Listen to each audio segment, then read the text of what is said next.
ماہ رمضان المبارک کی 12ویں شب کا ایک خاص وظیفہ، اور یہ وظیفہ بالخصوص ان افراد کے لیے ہیں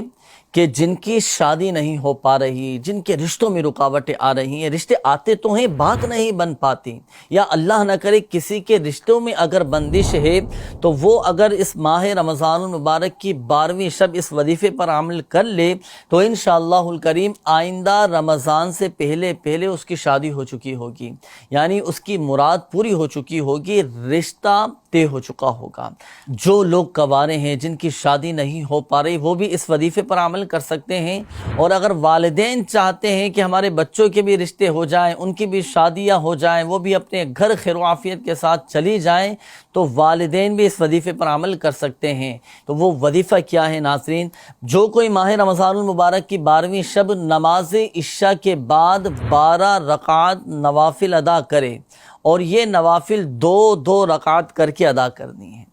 اور ہر رکعت میں سورہ فاتحہ کے بعد 1 مرتبہ سورۃ الاخلاص پڑھیں،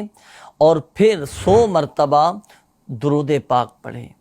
اور جب 12 نوافل مکمل ہو جائیں، 100 مرتبہ درود پاک پڑھ لیں، تو اب 12 نوافل اور درود پاک کا ثواب یہ پیارے آقا صلی اللہ تعالیٰ علیہ وآلہ وسلم کی بارگاہ میں پیش کرے، اس کا ایصال ثواب کرے، اور پھر کم از کم 12 منٹ تک بصد عاجزی اور انکساری گڑ گڑا کر اللہ پاک کی بارگاہ میں دعا کریں، اور پیارے آقا صلی اللہ تعالیٰ علیہ وآلہ وسلم کے وسیلے سے دعا کرے، تو انشاءاللہ الکریم اللہ کی رحمت سے آئندہ رمضان سے پہلے رشتہ ہو چکا ہوگا، اور اس کی شادی ہو چکی ہوگی، اور اس کی مراد پوری ہو چکی ہوگی۔